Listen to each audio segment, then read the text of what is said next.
नमस्कार विद्यार्थी मित्रांनो, कशा आहात सगळेजण। मागील व्हिडिओमध्ये आपण जे आपलं 2.5 आहे त्या 2.5 मधील पहिलं गणित, दुसरं गणित, तिसरं गणित आणि चौथं आणि पाचवं गणित हे 5 गणित आपण व्यवस्थित बघितले। आता काय करायचं आपल्याला, या व्हिडिओमध्ये आपल्याला 6वं, 7वं, 8वं, कदाचित 9वं आणि 10वं सुद्धा गणित होऊन जाईल। म्हणजे या व्हिडिओमध्ये आपली ही 2.5 2.6 जे आहे एकदम व्यवस्थित स्टेप बाय स्टेप संपून जाईल। चला तर मग आपण सुरुवात करूया आपलं 6वं गणित, जे की आहे एक कसम नावाच्या उद्योजकाचं, ज्याचा काही उद्योग आहे। तसं आपण क्वेश्चनमध्ये काय काय दिलंय त्यावरून आपण ते सॉल्व करूयात। चला तर मग आपल्या पुढे असेल आपलं 6वं गणित अशा प्रकारे एका फ्रेश पेजवर। आशा करतो की तुम्ही मागील गणित हे बघितलं असाल आणि नाही बघितलं असाल, बघितला नसाल तर प्लीज तुम्हाला रिक्वेस्ट आहे मागील गणित बघून घ्या। फक्त 1 ते 2 जणांनी मॅसेज केलेत आणि बऱ्याच जणांनी कमेंटसुद्धा केलेली आहेत की आम्हाला प्रगतीचं गणित हे व्यवस्थित समजलं। याचा अर्थ मी कशावरून समजून घेतला की #प्रगती असं तुम्हाला कमेंट करायचं होतं। कोणता कमेंट करायचं आहे? #प्रगती तुम्हाला कमेंट करायचे, जे की आपलं पहिलं दुसरं गणित प्रगतीचं आहे। बघितला नसाल तर याच्या मागल्या व्हिडिओमध्ये जाऊन प्लीज बघून घ्या। या व्हिडिओमध्ये आपल्याला आपलं 6वं गणित आता स्टार्ट करायचं आहे। आता स्टार्ट करते वेळेस आपण अगोदर क्वेश्चन समजून घेऊ। क्वेश्चन काय म्हणतो? क्वेश्चन आहे एका मिस्टर कसम यांच्यावर। काय नाव आहे याचं? Kasam. Runs a small business of making earthen pots. आता अर्थन पॉट्स म्हणजे काय? मातीचे भांडे। सरळ सांगायचा अर्थ की हा जो कसम आहे तो एक आपल्या गावातला एक कुंभार आहे। त्याचा मातीचे भांडे बनवण्याचा एक व्यवसाय, छोटासा व्यवसाय। मग त्याने काय केला की he makes a certain numbers of pots on daily basis. Question सांगतो की तो डेली, रोजच्या रोज काही भांडे बनवतो, काही मातीचे भांडे बनवतो।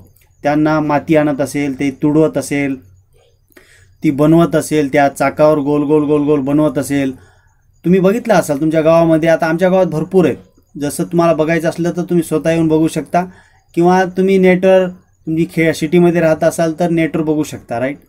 आता एक तुम्ही जर भांड्याची बनवतेने बघत असाल तर असा क्वेश्चन काय म्हणतो की आपला जो कसम आहे तो डेली बेसिसवर काही ना काही भांडे बनवतो। काही ना काही म्हणजे काय? त्याचा एक निश्चित आहे, 10 म्हणलं 10 किंवा 15 म्हणलं 15 असे निश्चित भांडे बनवतो, असं आपल्याला क्वेश्चन सांगतो। पुढे सांगतो की production cost of each pot is ₹40 more than 10 times of total number of pots. आता ही लाईन खूप मोठी आहे, पण या एका लाईनमध्ये बरंच काही दडलेलं आहे। काय म्हणते? Production cost. आता भांडे बनवायला म्हणजे त्या भांड्याची किंमत असेल, राईट। भांड्याची एक पर्टिक्युलर किंमत असेल। समजा मातीच्या एका मडक्याची किंमत ₹100, ₹120, ₹150 अशी एक निश्चित किंमत असेल। मग तीच किंमत आपल्याला एका सेंटेन्समध्ये सांगितलेली आहे। सेंटेन्समध्ये सांगितले की production cost of each pot, प्रत्येक भांड्याची, एका भांड्याची किंमत इज ₹14 मोर दॅन। आणि या वर्ड प्रॉब्लेम मधले आपला दॅन शब्द फार महत्त्वाचा आहे आपल्यासाठी। का महत्त्वाचा आहे? कारण दॅनच्या पुढे जे काही येणार आहे, ऑब्जेक्ट असेल, एखादा व्यक्ती असेल, जी किंमत काढायची असेल ती किंमत आपल्याला समजायची आहे, कन्सिडर करायची। म्हणून दॅन हा शब्द आपल्यासाठी फार महत्त्वाचा आहे। मोर than 10 times total number of pots, म्हणजे जे टोटल नंबर ऑफ पॉट्स आहे। आता माहीत नाही दिवसाला किती भांडे बनवतो, पण दॅनच्या पुढं आल्यामुळं आपल्याला ते भांडे यक्स आपण कन्सिडर करू शकता, राईट। आपल्याला समजलं आता काय कन्सिडर करायचं की जो कसम कुंभार आहे, कसम नावाचा कुंभार आहे, तो डेली यक्स मातीचे भांडे बनवतो, एवढं आपल्याला इथपर्यंत समजलं। मग पुढं काय? पुढं असं समजलं की he makes in a 1 day, तो एका दिवसात बनवतो। If production cost of all pots per day. आता एका भांड्याची किंमत आपण एक समजली, पण एका दिवसात किती भांडे बनवतो हे आपल्याला माहीत नाही ना। मग ते माहीत करण्यासाठी दुसरं सेंटेन्स आपल्याला सांगितलंय की त्याची एका दिवसाचं प्रोडक्शन कॉस्ट, एका दिवसाच्या त्याच्या मेहनतीची किंमत ही of all pots per day ₹600। काय म्हणते? ₹600। याचा अर्थ असा की त्याच्या एका दिवसामध्ये जेवढे भांडे बनतील त्या भांड्याच्या एका किमतीवरून बनणाऱ्या दिवसाची भांड्याची किंमत ही सर्व किंमत त्याच्या एका दिवसाची मेहनत ही 600 रुपयाची आहे असं आपल्याला दुसरं सेंटेन्स सांगते. बरं सर, तुम्ही हे सर्व थेरॉटिकल समजून सांगायलात, पण रफमध्ये थोडंसं सोडून दाखवा बरं. आता समजा हा आपला कसम नावाचा कुंभार आहे. तो काय करतो? कसम नावाचा कुंभार आहे, जेंट्स आहे. कसम नावाचा कुंभार मडके बनवण्याचा, मातीचे भांडे बनवण्याचा त्याचा एक छोटासा व्यवसाय आहे. पण तो डेली बेसिसवर आपण काय कन्सिडर करणार? यक्स भांडे बनवतो. डेली बेसिसवर यक्स भांडे बनवतो हे आपण समजलो, राईट. आता मी काय म्हणालो तुम्हाला समजले का? एका दिवसात जर यक्स भांडे बनवत असेल आणि त्या production cost of each pot, प्रत्येक भांड्याची किंमत, एका भांड्याची किंमत is ₹10 more than 10 times of total number of pots. म्हणजे let us x number of earthen pots Mr Kasam makes. म्हणजे एका दिवसात तो यक्स भांडे बनवतो असं आपण समजून घेऊ, बरोबर. एका दिवसात तो यक्स भांडे बनवतो असं आपण समजून घेऊ. जर तो एका दिवसात यक्स भांडे बनवत असेल आणि मग आता त्याची किंमत काय?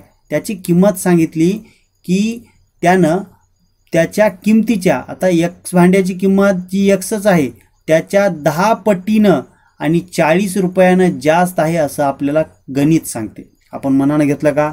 नाही आहे. तुम्हाला मी काय सांगालो समजाले का? यस और नो? समजत असेल, समजत नसेल तर प्लीज कमेंट करा. खोडून आपल्याला पुन्हा व्यवस्थित शिकता येते, कारण असे गणित, थेरॉटिकल बेसचे गणित खूप महत्त्वाचे असतात. क्वेश्चनमध्ये भरपूर काही दडलेलं आहे, राईट. मग या क्वेश्चनवरून आपल्याला काय समजलं? अजून आपल्याला लिहिता येते. काय लिहिता येते? जर एका दिवसामध्ये तो यक्स भांडे बनवत असेल आणि एका भांड्याची किंमत जर एवढी असेल, एवढी म्हणजे 10x + 40 असेल, तर दोघाचा जर गुणाकार केला तर त्याची किंमत ही त्याच्या डेली रुपीजवर येणार आहे, म्हणजे इन्कम येणार आहे त्याची. म्हणजे कसं? उदाहरण घेऊन सांगू. समजा आपला जो कसम आहे तो काय करतो? कसम जो आहे तो एका दिवसात समजा 10 भांडे बनवतो, मातीचे भांडे बनवतो, आणि प्रत्येक भांड्याची किंमत जर 150 रुपये असेल तर त्याचा डेली इन्कम काय असणार? 1500 असणार, राईट. तसं त्यानं एका दिवसात यक्स भांडे बनवतो आणि त्या यक्स भांड्यामधल्या एका भांड्याची किंमत हे त्या भांड्यामध्ये डेली बेसिसवर बनणाऱ्या संख्येच्या 10 पटीनं आणि त्याच्यामध्ये 40 मिळून घेतल्याच्या नंतर येणार आहे. म्हणजे दोघाचा गुणाकार जर केला तर आपल्याला त्याची इन्कम येणार आहे, जे की 600 रुपये दिलेली आहे, राईट. अजून एक वेळेस सांगतो. समजा तो जो कसम आहे दिवसामधून यक्स भांडे बनवतो, त्याच्या भांड्याची किंमत काय सांगितली? ₹40 मोर than 10 times of total number of pots. आणि टोटल नंबर ऑफ पॉट्स आपण काय कन्सिडर केलं? यक्स. म्हणजे यक्सच्या 10 पटीपेक्षा 40 जास्त ही त्या एका भांड्याची किंमत आहे. काय आहे? एका भांड्याची किंमत आहे. रोजचे यक्स भांडे बनवत असेल तर त्याची इन्कम काय होणार आहे? 600. बस हेच इक्वेशन आपल्याला पुढं सोडून आपल्याला यक्सची किंमत काढता येते. हे सगळं झालं रफमध्ये. आता फेअरमध्ये काय लिहायचं? फेअरमध्ये मी लिहिणार, वाटल्यास पेनचा कलर आपण चेंज करून घेऊ. पेनचा कलर घेऊ ब्ल्यू. ॲन्सरला सुरुवात करणार ॲन्सर, राईट. आता सर तुम्ही हे सगळं रफमध्ये बरंच काय बोललात, आता फेअरमध्ये एकदम व्यवस्थित लिहू. चला बरं, क्वेश्चनमध्ये सर्वात अगोदर करायचं आपला कन्सिडर पार्ट लिहून मोकळं. कन्सिडर पार्ट काय लिहायचा? कन्सिडर पार्ट लिहू शकतो कन्सिडर जो आपला मिस्टर कसम आहे. कोण आहे? Mister Kasam makes. काय लिहू शकतो? Mister Kasam makes x number of pots किंवा अर्थन पॉट्स, मातीचे भांडे, अर्थन पॉट्स डेली. रोज काय करतो? यक्स भांडे बनवतो. By condition production cost of 1 earthen pot. म्हणजे एका पॉस्टची, एका भांड्याची किंमत काय, त्याला बनवण्यासाठी लागणारा खर्च काय, हे आपल्याला सांगितलेलं आहे आपल्या कंडिशनमध्ये. मग मी लिहू शकतो by condition production cost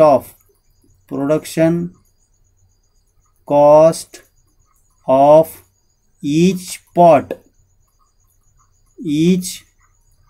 pot is equals to जे भांड्याची संख्या आहे तिच्यापेक्षा 10 पट म्हणजे गुणाकारात 10 आणि त्याच्यापेक्षा 40 न जास्त ही एका भांड्याची किंमत झाली. Right. Therefore by given second condition, दुसरी कंडिशन काय सांगितली? दुसरी कंडिशन आपल्याला अशी सांगितली की सेकंड कंडिशन, जो त्याचा रोजचा मुनाफा आहे तो 600 रुपये आहे, पण रोज त्यानं काम किती करायला आहे? 10x + 40 हे एका भांड्याची किंमत आणि रोज भांडे तो x भांडे तयार करायला आहे. म्हणून बाय सेकंड कंडिशन मी लिहू शकतो production cost of all pots per day. काय लिहू शकतो? Production cost of all pots per day is ₹600. Therefore x भांडे रोज बनवतो आणि एका भांड्याची किंमत 10x + 40 आहे, म्हणून त्याची उत्पन्न 600 रुपये दिलेलं आहे. बस हे इक्वेशन आपल्याला स्टेप बाय स्टेप गडबड न करता सॉल्व करायचं आहे आणि x ची किंमत काढायची. एकदम इझी पार्ट आहे. हे वर्ड प्रॉब्लेम जे असतात ते सर्वात महत्त्वाचे असतात. कन्सिडर काय करायचं, कन्सिडर केल्याच्या नंतर कंडिशन काय दिली, त्या कंडिशनवरून आपलं इक्वेशन ड्रॉ काय करायचं, ते इक्वेशन एकदम राईट आलं तरच एक्सची व्हॅल्यू राईट येते. जर इक्वेशन थोडं जरी चूक झालं तर एक्सची व्हॅल्यू काढून काहीही मतलब नाही आहे. राईट. तुम्हाला समजते मी काय म्हणालो? कारण सोप्या लँग्वेजमध्ये तुम्हाला सांगतोय की जर कंडिशनमध्ये थोडी जरी बिघाड झाली तर तुम्हाला एक्सची व्हॅल्यू काढून काही अर्थ नाही आहे. फक्त मेन मुद्दा आहे कन्सिडर काय करायचं, त्याच्यावरून इक्वेशन ड्रॉ कसं करायचं, त्याच्यानंतर एक्सची व्हॅल्यू आपण लहान मुलाकडून सुद्धा काढून घेतो, कारण भरपूर प्रॅक्टिस झालेली आहे. एक्सची व्हॅल्यू काढणं 3 मेथड आपण शिकलो. कोणकोणती मेथड? पहिली मेथड होती आपली फॅक्टरायझेशन मेथड, दुसरी मेथड होती आपली कंप्लीट स्क्वेअर मेथड, तिसरी मेथड होती आपली फॉर्म्युला मेथड, त्याच्यानंतर त्याचे रूट शिकलोत, बरंच काय शिकलोत. मेन मुद्दा आपला फक्त कन्सिडर आणि त्याच्या कंडिशनवरच आहे. आता इक्वेशन ड्रॉ करू. x न ब्रॅकेटला गुणलं, x न 10x ला गुणलं 10x² प्लस x न पुढं 40 ला गुणलं प्लस 40x. तिकडले काय करू शकतो? तिकडले 600 इकडे आणून घेऊ शकतो. म्हणून तिकडले 600 काय करतील? इकडे येतील. तिकडले 600 पॉझिटिव्ह आहेत, इकडे येऊन काय होऊन जातील? निगेटिव्ह -600 होऊन जातील. इज इक्वल्स टू तिकडे कोण उरला आता? फक्त 0. म्हणून इथेही 10 आहेत, या 40 मध्ये सुद्धा 10 लपलेले आहेत. 10 × 4 आणि 600 मध्ये सुद्धा 10 आहेत. त्याला बघा फक्त. प्रत्येकाकडून मी काय करतो? 10 कॉमन घेतो आणि 10 भागून टाकतो. तेव्हा काय होतील? फक्त इथं उरेल x², इथं उरतील 4x आणि इकडे उरतील फक्त 60. Is equals to 0. असं इक्वेशन आपल्या पुढे आलं. आता बाकीचा पार्ट मी इकडे उजवीकडे लिहितो आणि हा रफ मधला पार्ट मी मिटून घेतो. कारण का? इक्वेशन सॉल्व करणं फार इझी आहे. यामध्ये फार काही जादू नाही आहे किंवा कोणतं मंत्र यूज करायचं नाही आहे. सर्वात अगोदर काय? सर्वात अगोदर या 60ला भाग पाडायचे. 60चे दिलेलं आहे -60चे असे 2 पार्ट पाडायचे आहेत, जेणेकरून त्यांचा गुणाकार -60 यावा आणि बेरीज मात्र 4 यावी. आपलं मिडल टर्म पॉझिटिव्ह आहे, म्हणजे मोठी संख्या जी येणार आहे आपली ती पॉझिटिव्ह राहणार आहे आणि मोठी राहणार आहे. निगेटिव्ह साईन आहे म्हणजे दोन्ही रूट्स हे अलग अलग असतील. पहिलं तर पॉझिटिव्ह आहे हे तर आपल्याला समजलं. अलग अलग असतील म्हणजे दुसरं काय असेल? निगेटिव्ह असेल. असे 2 फॅक्टर आपल्याला मिळतील. आता 60 गुणाकार यावा आणि 4 बेरीज यावी अशा 2 संख्या. मला वाटते 10×60, 10 मधून 6 जातील तेव्हा 4 उरतील. मोठी संख्या काय करायची आहे? पॉझिटिव्ह घ्यायची आहे म्हणून 10. छोटी संख्या निगेटिव्ह आहे म्हणून 6. दोघांना काय करणार? x अटॅच करणार आणि ते दोन्ही इक्वेशनमध्ये पुट आउट करणार. काय होईल? x² प्लस वाले 10x मायनस वाले 6x आणि -60 जशाच तसे इज इक्वल्स टू 0. पहिले दोघं दुसरे दोघं आपले गट पाडून घेतील. पहिल्यामधून नेहमी x कॉमन निघतो म्हणून x + 10 जशाच तसे. इथंही 6 आहेत, या 60मध्ये सुद्धा 6 लपलेले आहेत. इथंही मायनस आहे, इथंही मायनस आहे, म्हणून मी दोघापासून -6 कॉमन घेतो. इथं राहिला फक्त x. इथले मायनस बाहेर गेलेले आहेत, त्याकरता इथं राहतील फक्त 10. वाटल्यास तुम्हाला अवघड होत असेल तर पहिला ब्रॅकेट ॲज इट इज लिहून घ्यायचा, फक्त काळजी घ्यायची की कॉमन काय काढायचं. पहिला ब्रॅकेट जसा तसा लिहिला इज इक्वल्स टू 0. आता काय करायचं, जे ब्रॅकेटमध्ये आहेत त्यांचा एक ब्रॅकेट घेतला x प्लस 10 आणि जे ब्रॅकेटच्या बाहेर आहेत x मायनस 6 हे सुद्धा एका ब्रॅकेटमध्ये लिहिले. दोन ब्रॅकेटचा गुणाकार 0 आहे, म्हणून दोघांपैकी एक कोणीतरी 0 येणार आहे. म्हणून मी काय करतो, दोघांनाही x प्लस 10 बरोबर तरी 0 असेल और किंवा x मायनस 6 बरोबर तरी 0 असेल. आता प्लसवाले 10 तिकडं जातील तेव्हा x ची व्हॅल्यू -10 होईल और x बरोबर मायनसचे 6 सुद्धा तिकडं जातील, म्हणून x ची व्हॅल्यू 6 येणार आहे. याचा अर्थ असा, जो आपला मिस्टर कसम आहे तो डेली -10 भांडे बनवतो आणि किंवा डेली प्लसवाले 6 भांडे बनवतो. पण भांड्यांची संख्या कधी निगेटिव्ह येऊ शकते का? येणारच नाही, शक्यच नाही. कधी कधी बघितलात का तुमच्या गावातला सांबार जो आहे, कुंभार जो आहे, तो निगेटिव्हमध्ये भांडे बनवतो? नाही आहे. असा तर अजून तर शोध लागलेला नाही आहे. मग त्याच्या खाली मी काय लिहू शकतो, number of earthen pots can not be in negative. काय लिहू शकतो, देअरफॉर नंबर ऑफ पॉट्स किंवा earthen pots can not in negative. काय राहणार आहेत, निगेटिव्हमध्ये राहतील का? नाही आहे. भांडे कधी निगेटिव्हमध्ये असतात का? नाही आहे. तुम्ही तुमच्या आईला विचारावर, घरी असलेले भांडे आहेत का निगेटिव्ह म्हणून. आई तुम्हाला मार्कसुद्धा देऊ शकते, अरे घरातले भांडे कधी निगेटिव्ह असतात का? नाही, पॉझिटिव्ह असतात. म्हणून एक्सची व्हॅल्यू आपण काय घेऊ शकतो, x बरोबर 6 घेऊ शकतो. आणि आपल्याला कळालं की जो आपला मिस्टर कसम आहे तो डेली बेसिसवर रोजचे किती भांडे बनवतो, 6 भांडे बनवतो. मग एका भांड्याची किंमत काय, देअरफॉर मी लिहू शकतो कॉस्ट ऑफ ईच पॉट काय आली होती आपली, 10x प्लस 40 आली होती. देअरफॉर 10ला 10, x ची किंमत 6 प्लस 40 जशाच तसे, 10 सख्ख 60 प्लस 40 जशाच तसे, म्हणजे 100 रुपये एका भांड्याची किंमत आपल्याला मिळाली. राईट. असा असेल आपलं final answer, cost of each pot. बस अशा प्रकारे आपण मिस्टर कसम यांचं गणित सोडवलं. त्यांना त्यांच्या एका भांड्याची किंमतसुद्धा आपण दाखवून दिली आणि त्यांना सांगितलं की तुम्ही रोजच्या रोज किती भांडे बनवता, 6 भांडे बनवता. हे कितवं गणित झालं आपलं, 6वं गणित इथं संपते. तुम्ही याला तुमच्या वहीमध्ये नोट करून घ्या. मी जसं जसं सांगायलो तसं तसं तुम्ही लिहित चला. कदाचित स्क्रीनशॉट काढून घ्या, पण तुमच्या वहीमध्ये याची नोंद पाहिजे. आपल्या डेली बेसिसवर एक्झामसुद्धा होतील, त्यामध्ये सुद्धा तुम्हाला अभ्यास करून व्यवस्थित पेपर सोडवायचा आहे. आता लगेच काय करू, लगेच जाऊया आपण आपल्या 7व्या क्वेश्चनकडे. 7वा क्वेश्चन आपला असेल एका फ्रेश पेजवर, तो सुद्धा आपण एकदम व्यवस्थित सॉल्व करून घेऊ. आता ह्याचे गणित असं बघा. आता हे 7व्या नंबरचं गणित, 7व्या नंबरचं गणित मला वाटते जोपर्यंत तुम्ही गणित शिकत आहात, कॉलेज शिकत आहात, तुम्ही पुढे चलून आता काय करता, स्पर्धा परीक्षेमध्ये उतरणार आहात, BSc करणार, मॅथमध्ये काम करणार. पण हे बोट अँड स्ट्रीमचं गणित, याला काय म्हणतात, बोट अँड स्ट्रीमचं गणित, जहाजाचं गणित, बोटीचं गणित असं म्हणतात. तुम्ही जर कॉम्पिटेटिव्ह एक्झामचं कोणतं पुस्तक काढून बघितलात तर त्यामध्ये सुद्धा स्पेशल जहाज आणि प्रवाह याच्यावर सेपरेट चॅप्टर आहे, एक एक धडा यावर शिकवला जातो.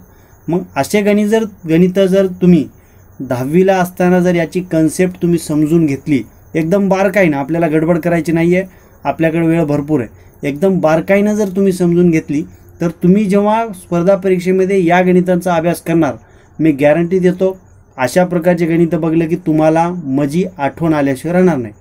कारण एकदम बेसिकली आपण ते समजून घेऊ.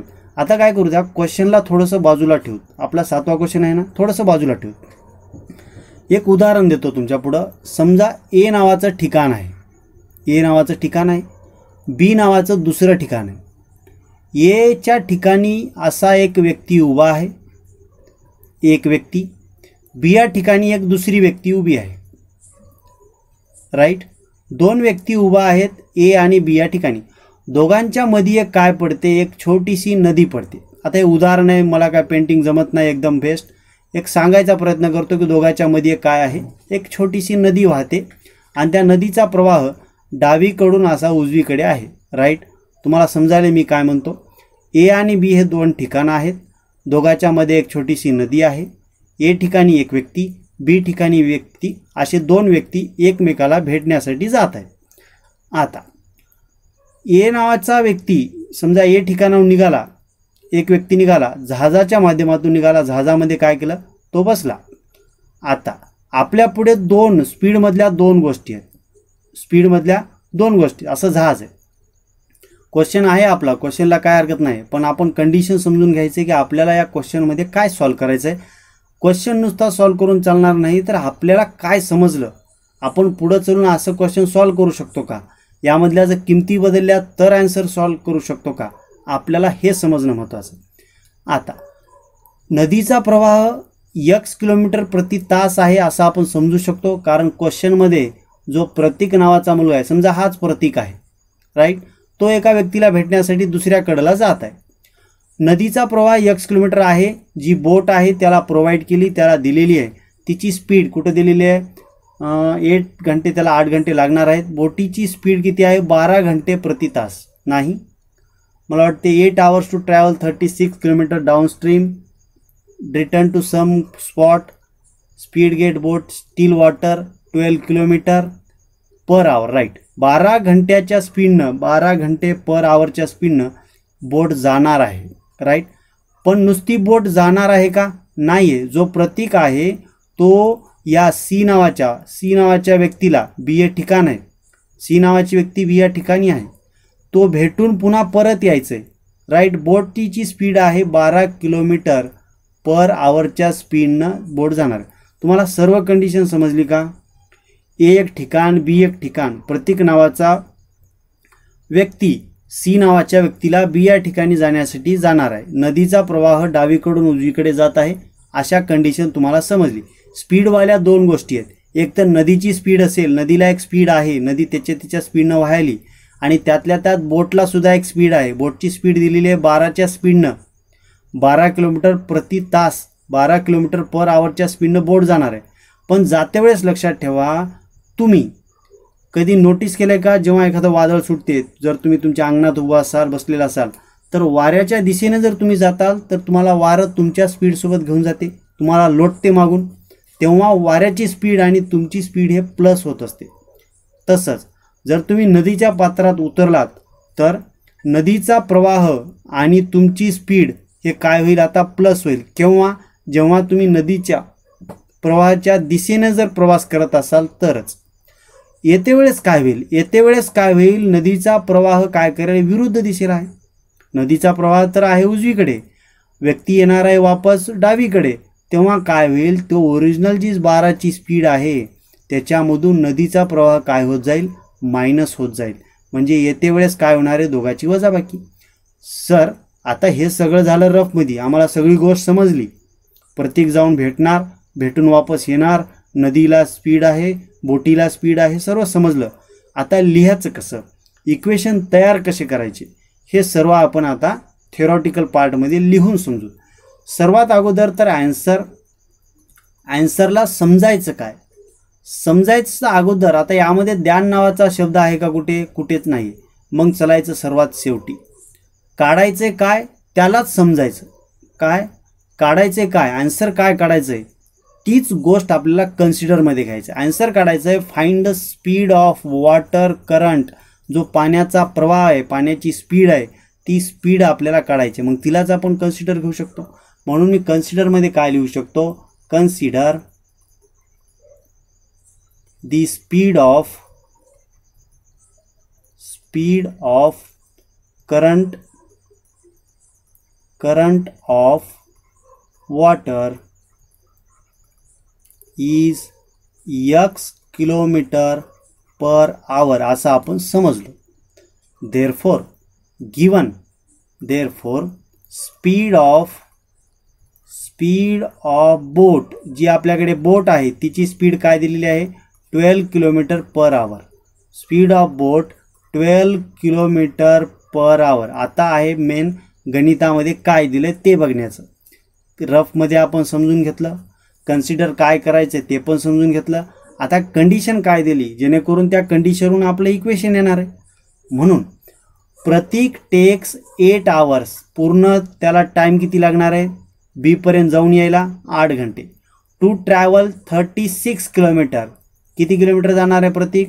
टोटल 36 किलोमीटरचा प्रवास करणार आहे. टू डाऊन स्ट्रीम म्हणजे प्रवाहाच्या दिशेने सुद्धा जाणार आहे.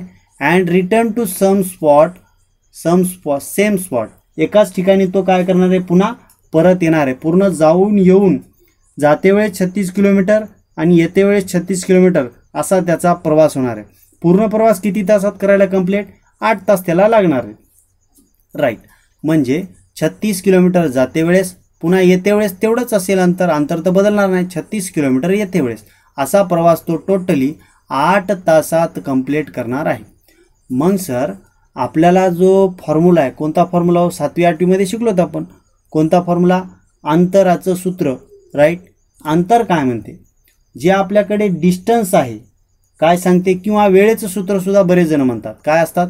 Time is equals to, time जो असतो तो काय असतो? डिस्टन्स जेवढं आहे तेवढ्याला जर स्पीडनं तुम्ही डिवाईड केलात, तर तुम्हाला टाईम येते. पण आपल्याला टाईम दिला ना 8 तास, मग टाईमचं तर टेन्शन नाही आहे. डिस्टन्स दिलं ना 36 किलोमीटर, डिस्टन्सचं टेन्शन नाही आहे. स्पीडसुद्धा आपल्याकडे 2 आहेत. पहिली स्पीड आहे आपल्याकडे x, जे की आपण प्रवाह, आपला करंट जे आहे, फ्लो आहे त्याचा घेतलो. आणि दुसरी स्पीड आहे आपली बोट. त्या बोटच्या स्पीडनं एक वेळेस तो जाणार. 2 स्पीड आहेत, डिस्टन्स दिले आणि टाईमसुद्धा दिलेला आहे. ह्या सर्व किमती आपल्याला आपल्या इक्वेशनमध्ये पुट आउट करायच्या. देअरफॉर बाय गिवन कंडिशन, आता टाईम जो लागणार आहे तो जाण्यासाठी आणि येण्यासाठी दोन्ही वेळेस लागणार आहे. मग टाईम 2 वेळेस आपल्याला काउंट करायचा आहे. पहिलं जाते वेळेस अंतर होतं 36 किलोमीटर, पण जाते वेळेस स्पीड काय होती? जाते वेळेस स्पीड होती speed of boat to travel downstream. काय? To travel downstream. सर्वात अगोदर काय करू? हे सर्व लिहिण्याच्या अगोदर हे सर्व मिटून आपण दोघांच्याही स्पीड काढून घेऊ. काय करू? दोघांच्याही स्पीड काढू. दोघांच्याही म्हणजे जाते वेळेस स्पीड काय होती आणि येते वेळेस स्पीड काय आहे. म्हणून speed of boat to travel downstream लिहू शकतो speed of boat to downstream म्हणजे प्रवाहाच्या दिशेनं काय होईल? प्लस होईल. जी आपली ओरिजिनल स्पीड आहे x प्रवाहाची आणि बोटीची स्पीड आहे 12, ही असेल जाते वेळेसची स्पीड. म्हणून स्पीड असल्यामुळे याला लिहिता येईल किलोमीटर पर आवर. राईट. पुन्हा स्पीड, दुसरी स्पीड. आता येते वेळेस स्पीड काय? येते वेळेस स्पीड थोडी कमी असेल. का असेल? कारण ते आपला जो प्रवाह आहे त्याच्या विरोधात यायला आहे. Speed of boat to upstream काय असेल? अपस्ट्रीम. हे डाऊनस्ट्रीम अलग आणि रिटर्न करते वेळेस काय लिहिता येईल? अपस्ट्रीम इज इक्वल्स टू, जी आपली प्रवाहाची स्पीड आहे ती काय असेल? असा 12 मधून मायनस करून आपल्याला लिहावे लागेल. काय लिहावं लागेल? 12 मधून मायनस करून. राईट. वाटल्यास याला एकाच अंकामध्ये लिहूत 12 मायनस x आणि 12 प्लस x. 12 प्लस x आणि 12 मायनस x. स्पीड असल्यामुळं याला किलोमीटर पर आवरमध्ये आपल्याला देत आहे. आता दोन्ही स्पीड आपल्याकडे आलेले आहेत. म्हणून देअरफॉर बाय गिवन कंडिशन आता दोन्ही टाईम आहेत. 2 टाईम कोणते सर? जाते वेळेस लागलेला टाईम आणि येते वेळेस लागलेला टाईम. जाते वेळेस अंतर होतं 36 किलोमीटर. अंतराला स्पीडनं भागायचं आहे, पण जाते वेळेस स्पीड काय आहे? 12 प्लस x आहे. आता दुसरं टाईम. येते वेळेस अंतरसुद्धा 36 किलोमीटरच होतं, पण येते वेळेस स्पीड काय होती? 12 मायनस x होती. म्हणून टोटल टाईम, दोघांची बेरीज करून टोटल टाईम 8 तास आपल्याला लागले. आपल्याला नाही, जो आपला प्रतीक आहे त्याला लागले. आता हेच इक्वेशन आपल्याला पुढं सॉल्व करून एक्सची व्हॅल्यू काढायची. मी काय करतो? आपल्याला जागा रफ पेजसुद्धा लागणार आहे, त्यासाठी जागा मी थोडी खाली करून घेतो जेणेकरून आपल्याला आपला आन्सर लिहिता येईल. नाव 36 आणि 12 मायनस एक्स. आता काय करावं लागेल आपल्याला तिरपा गुणाकार करावा लागेल, कारण हा एक अपूर्णांक हा एक अपूर्णांक, अंशाचा आणि छेदाचा गुणाकार, म्हणून अगोदर व्यवस्थित लिहून घेईल. 36 12 मायनस एक्स प्लस असल्यामुळं प्लस, पुन्हा 36 गुणिले 12 प्लस एक्स, 36 गुणिले 12 प्लस एक्स जशाच तसे. आता छेदामध्ये छेदाचा काय असेल, गुणाकार असेल. काय असेल, 12 प्लसवाले एक्स आणि दुसऱ्या ब्रॅकेटमध्ये 12 minus x is equals to 8 तर आहेतच. आपण तिकडे काय धक्का लावलो का, काहीच धक्का नाही आहे, जशाच तसं आपल्याला लिहावं लागलं. म्हणून पुढं काय होईल, पुढं होतील जे 36 आहे, इथंही आहेत इथंही आहेत, दोघांपासून मी 36 कॉमन घेऊ शकतो, राईट. किंवा बरेच जण काय करतील, आता 36 कॉमन घेण्यापेक्षा डायरेक्ट 8नं जे आहे त्याला डिवाईडसुद्धा करू शकतात. पण सोप्या मेथडनं जाऊ, कोणतीही गडबड करायची नाही. पुढं 12 गुणिले 36 12 मायनस एक्स हे करण्यापेक्षा आपण डायरेक्ट गुणाकार करूया. 36 गुणिले 12 काय येईल, याला रफमध्ये घेतो. 36 गुणिले 12, 12 पंचे 60, 12 सकम 72ला 2, हातचे आले 7. पुढं आहेत 12 36, 36 आणि 7 किती होतील, 43ला 43, राईट. 432 आलेला आहे आपला गुणाकार. म्हणून 36 गुणिले 12 432 मायनस, पुन्हा 36 हे पुढल्या एक्सला गुणतील, 36 गुणिले एक्स 36 एक्स मायनसला मायनस.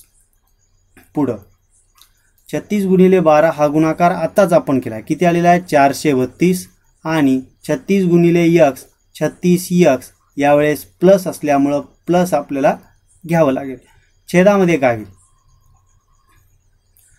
छेदामध्ये तर आहेत 12 प्लस एक्स आणि 12 मायनस एक्स जशाच तसे इज इक्वल्स टू 8 सुद्धा जशाच तसे. इकडे काय चेंज केलो का नाही.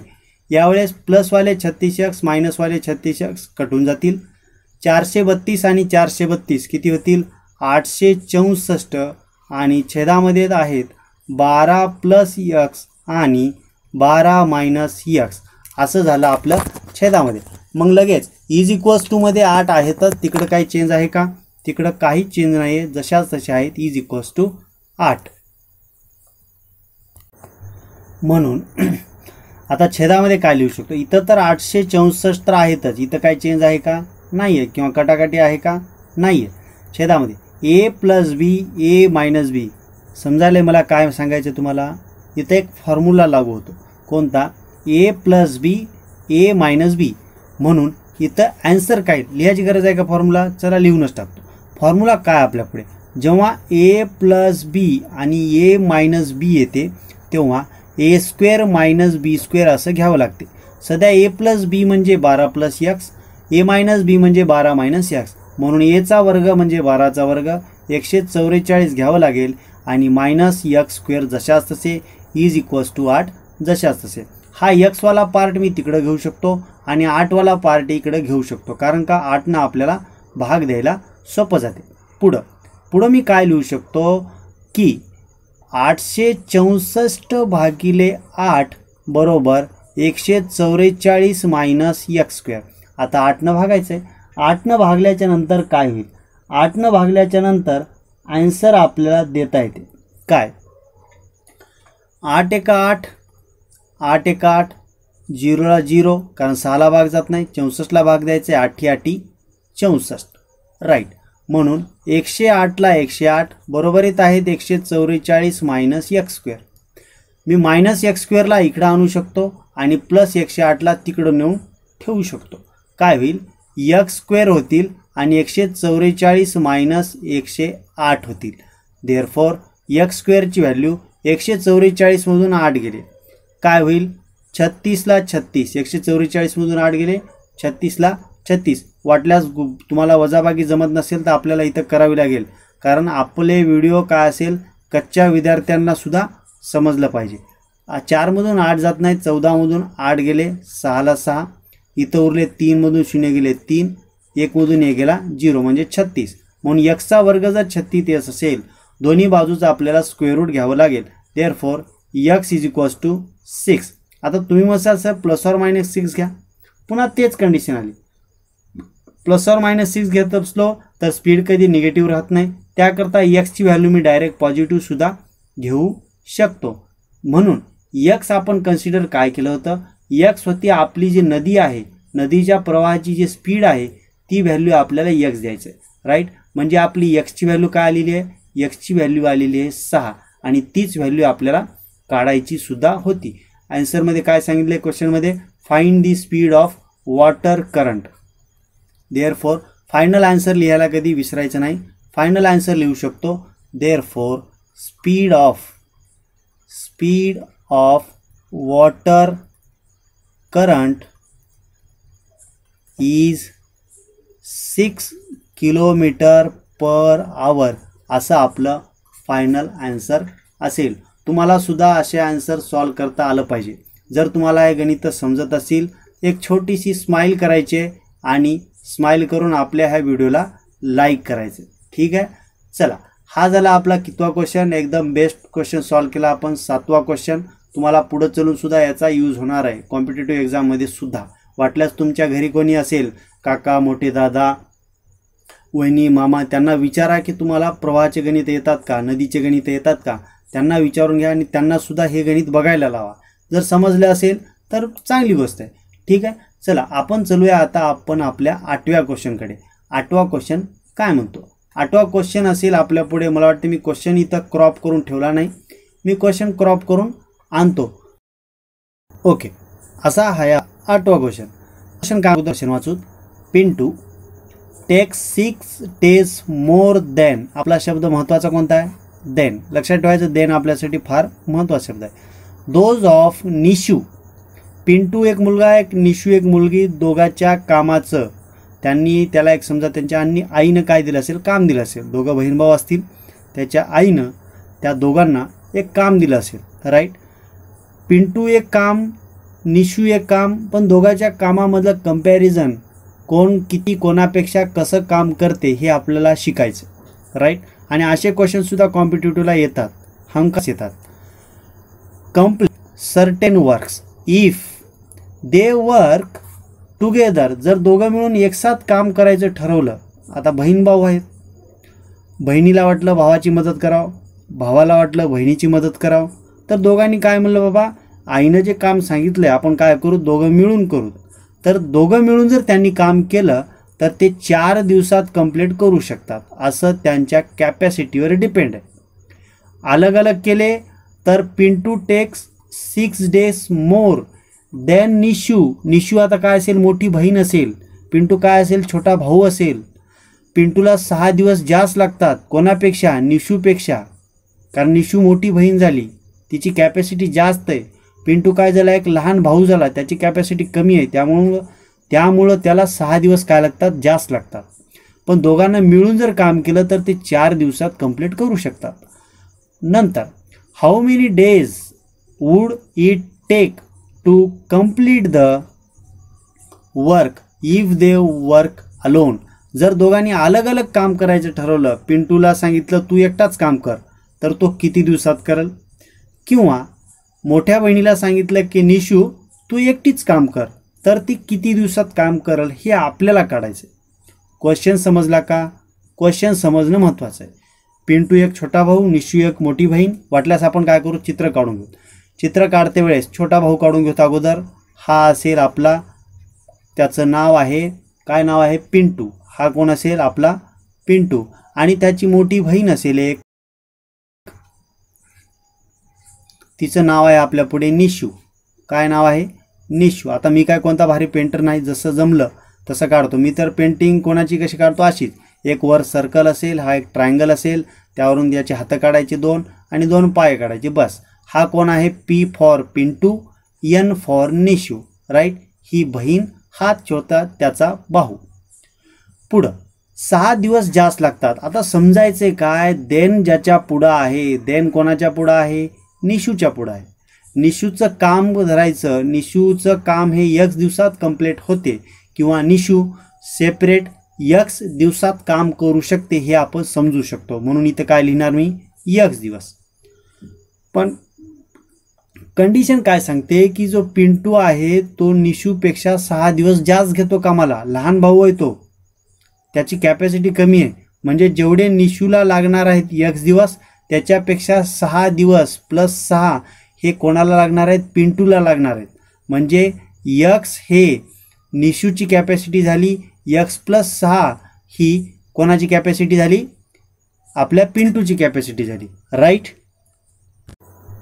दोघांची कॅपॅसिटी आपल्याला मिळाली. म्हणजे x दिवसात निशू काम करू शकते आणि ज्याला जास्त दिवस लागतील x प्लस 6 दिवसात तिचा भाऊ पिंटू काम करू शकतो. आता मेन मुद्दा आहे आपल्यापुढे काम किती आहे.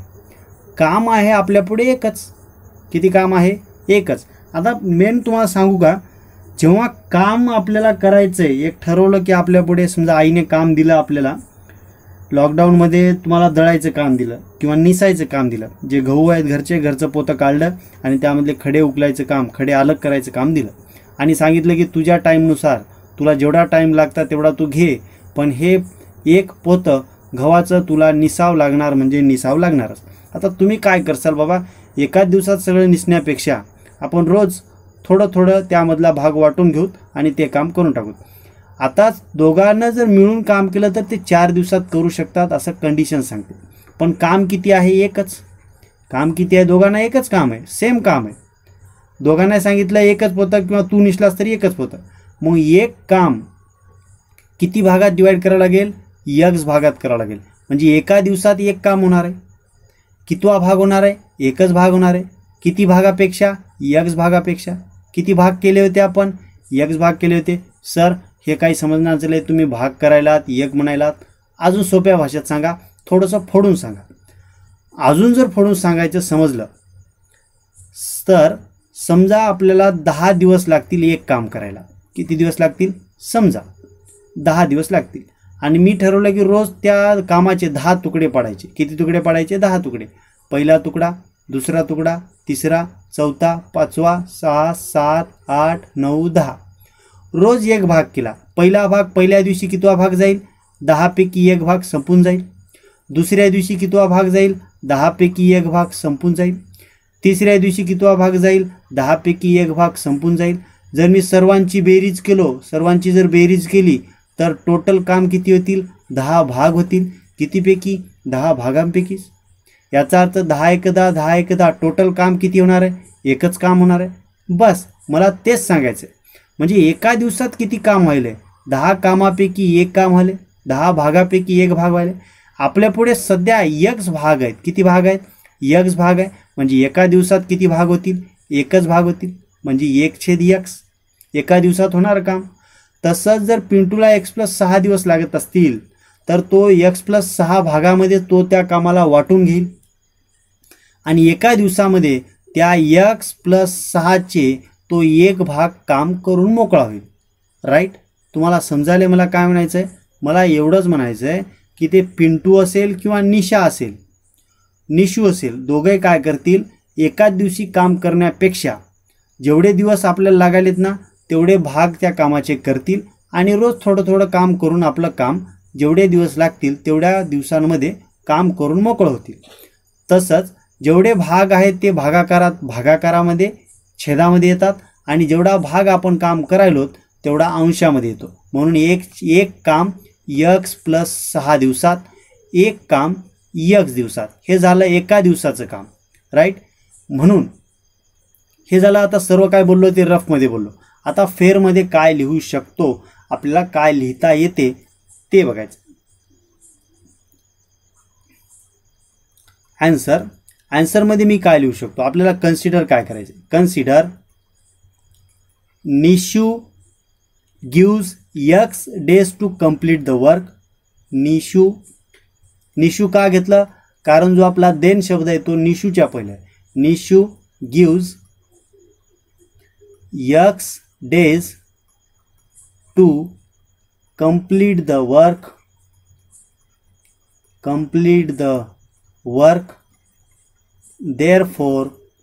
Therefore time to taken to complete the work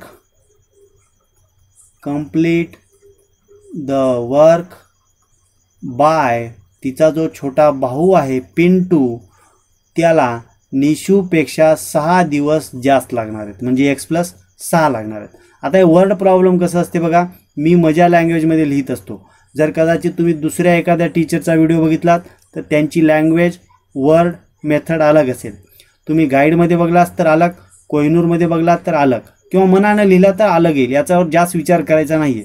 फक्त विचार कशावर करायचा आहे, मेन मूळ धार कसे, मेन मुद्दा काय आहे, आपल्याला समजून काय घ्यायचं आहे त्याच्यावर विचार करायचा. आता दोघांचेही आपण x कन्सिडर केलो, x+6 त्यांना लागणारे दिवस कंप्लीट केले. पुढं इफ दे वर्क टुगेदर, जर दोघं मिळून काम केले तर त्यांना काम फिनिश करण्यासाठी किती दिवस लागायलेत, 4 days लागायलेत. ते पण आपण लिहून घेणार. काय लिहून घेणार, इफ पासून स्टार्ट करायचं. इफ दे वर्क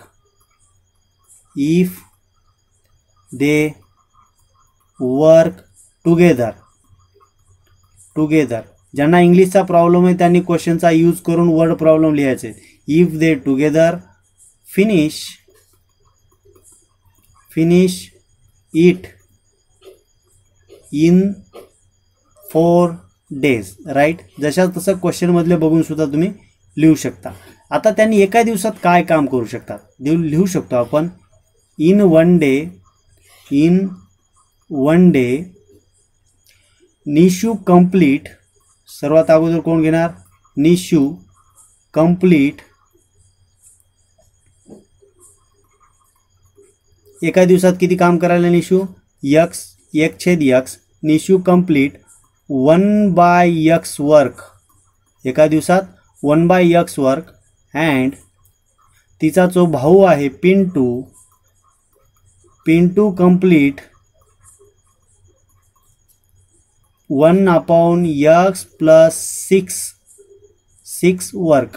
एवढं काम त्यांनी एका दिवसात करणार आहेत, त्यांचे भाग पाडून. Therefore bye given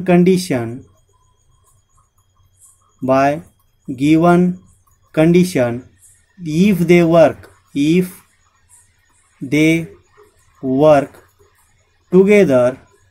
work together, जर त्यांनी दोघं मिळून काम केलं, if they work together they complete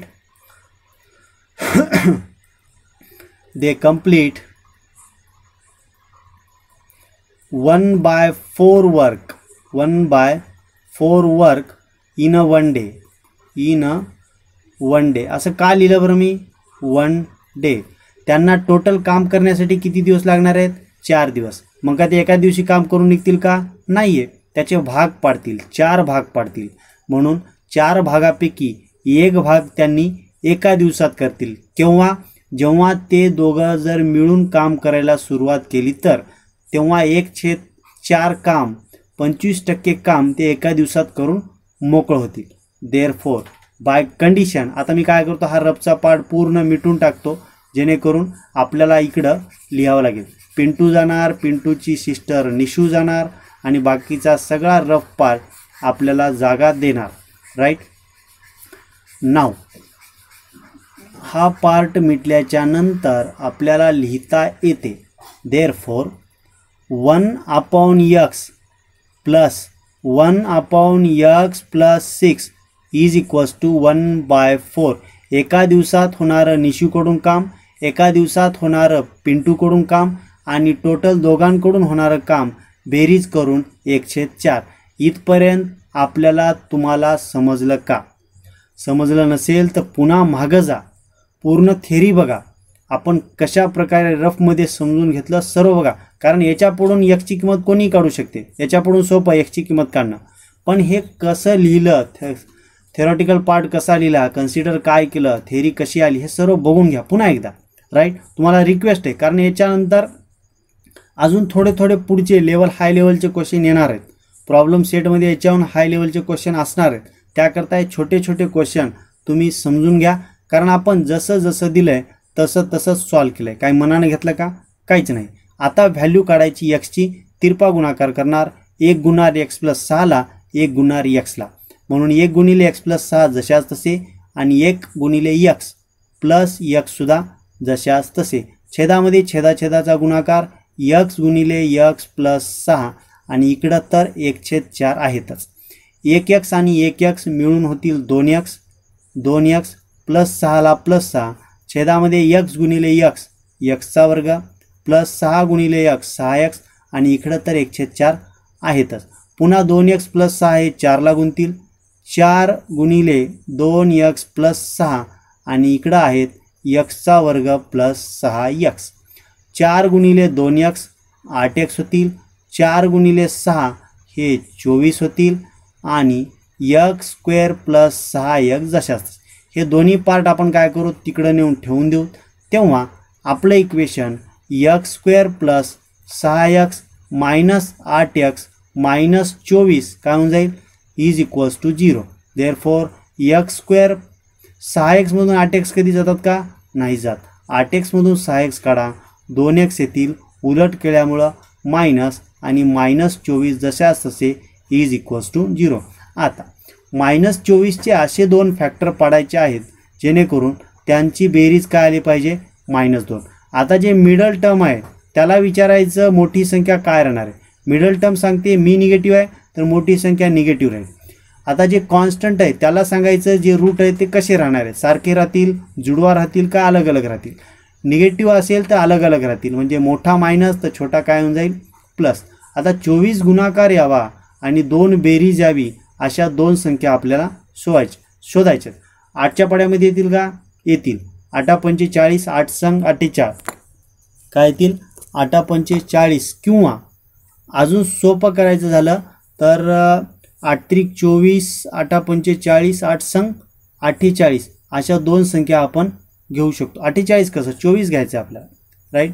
24 शोधायचं आहे तर 6 चौक 24 कशा येतील 6 चौक 24. मोठी संख्या निगेटिव्ह, छोटी संख्या 4. 6मधून 4 जात नाहीत, 4मधून 6 गेले 2, येणाऱ्या उत्तराला मायनस. म्हणजे आपले फॅक्टर काय असतील x square minus 6x plus 4x minus 24 बरोबर 0. आता पहिल्या दोघातून आणि दुसऱ्या दोघातून काय कॉमन आहे ते आपल्याला लिहायचं आहे एका ब्रॅकेटमध्ये. म्हणून जे जे कॉमन राहणार आहे आता नेहमी इथून काय निघत असते x कॉमन काढला x मायनस 6 ब्रॅकेटमध्ये, इथून प्लस 4 कॉमन काढले तर x मायनस 6 दुसऱ्या ब्रॅकेटमध्ये. काळजी घ्यायची की हा आणि हा ब्रॅकेट दोन्हीही सारखे येतीलच राईट. खाली मी लिहू शकतो जे ब्रॅकेटमध्ये आहेत त्यांचा एक ब्रॅकेट केला x मायनस 6, जे ब्रॅकेटच्या बाहेर आहेत त्यांचा एक ब्रॅकेट केला x plus 4 is equals to 0. एकतर पहिल्या ब्रॅकेटमधली व्हॅल्यू 0 असेल किंवा दुसऱ्या ब्रॅकेटमधली व्हॅल्यू तरी 0 असेल. म्हणून xचे -6 तिकडे जाऊन +6 होतील, ऑरमध्ये +4 तिकडे जाऊन -4मध्ये होतील. पण जे काम करण्यासाठी आपल्याला टाईम लागायला आहे तो कधी निगेटिव्हमध्ये असतो का नाही. म्हणून आपल्याला काय लिहिता येते म्हणून मी इथं लिहू शकतो की days can not be in negative किंवा days too can not be in negative. Therefore days can not in negative. Therefore एक्सची व्हॅल्यू -4 येईल का नाही. Therefore x is equals to 6. पण x कोण आहे x हे निशूला लागणारे एका दिवसात लागणारे निशूला लागणारे काय असतील एक काम करण्यासाठी दिवस असतील. म्हणून therefore Pintu takes x plus 6 days is equals to 6 + 6 is equals to 12 days. मला वाटतं आपल्याला पुन्हा एकदा क्वेश्चन वाचवावं लागेल जेणेकरून आपल्याला फायनल आन्सर काय द्यायचं आहे हे समजून जाईल. क्वेश्चनमध्ये सर्वात शेवटी काय द्यायचं आहे how many days would it take to complete the work if they work alone. Separate work करतील तर आपल्याला म्हणजे एक्सची व्हॅल्यू फायनल आन्सर सांगायची आणि x प्लस 6ची व्हॅल्यूसुद्धा फायनल आन्सर आपल्याला सांगायची. म्हणून सर्वात शेवटी काय लिहू शकतो therefore Nishu takes 6 days to complete work and तिचा जो छोटा बंधू आहे Pintu takes 12 days to complete work. म्हणजे अलग अलग जर काम केले तर निशूला 6 दिवस लागतील आणि तिचा छोटा भाऊ पिंटू याला 12 दिवस लागतील. असं आपलं गणित इथं संपते. आशा करतो तुम्हाला हे गणित व्यवस्थित समजलं असेल. समजलं नसेल तर पुन्हा पुन्हा बघा, व्हिडिओ तुमच्या पुढंच आहे. राईट. असा क्वेश्चन आपण सॉल्व केले. याच्यामध्ये आपण किती क्वेश्चन सॉल्व केले? 3च क्वेश्चन होतील. या व्हिडिओमध्ये आपण 3च क्वेश्चन असेल. 5वं, 6वं, 7वं आणि 8वं असे 3च क्वेश्चन आपल्याला या व्हिडिओमध्ये बघता येतील. पुढच्या व्हिडिओमध्ये काय करू? पुढले 9व, 10व आणि 9व 10व हे मला वाटते 2च गणित हे पुढल्या व्हिडिओमध्ये असतील. मोठे गणित आहेत. तो व्हिडिओसुद्धा 30-35 मिनिटाचा होईल. कदाचित हा व्हिडिओसुद्धा 35-40 मिनिटाचा होईलच. ओके. पुन्हा एकदा सांगतो, चॅनलला कोणी नवीन असाल तर सबस्क्राईब करा. तुम्हाला हे गणित आवडले असतील, समजले असतील तर लाईक करायला विसरू नका. आणि तुमच्या मित्रमंडळीपर्यंत आपल्या ह्या चॅनलची माहिती तुम्हालाच करायची, कारण तुम्हीच आपल्या ह्या चॅनलचे ओनर आहात, मालक आहात. असं समजूनच तुम्हाला आपल्या चॅनलचे मित्रमंडळ वाढवायचे, आपली विद्यार्थी संख्या वाढवायची, जेणेकरून ज्यांना ज्यांना आपल्या ह्या लॉकडाऊनमध्ये परेशानी होत आहे, अभ्यास करण्याची आवड आहे पण समजून सांगणार कोणी नाही. समजून सांगणार असेल तर खूप महाग आहेत. सध्या पैशाचं पूर्ण बाजार झालेला आहे. झूम ॲपवर बरंच चालू आहे पैशाचं व्यवहार. पण आपल्या गरीब विद्यार्थ्यांसाठी फ्रीमध्ये कोणाला मदत होत असेल तर त्याच्यापर्यंत आपल्या ह्या चॅनलची माहिती कळवा. ओके. पुन्हा भेटूया पुढच्या व्हिडिओमध्ये. जय हिंद.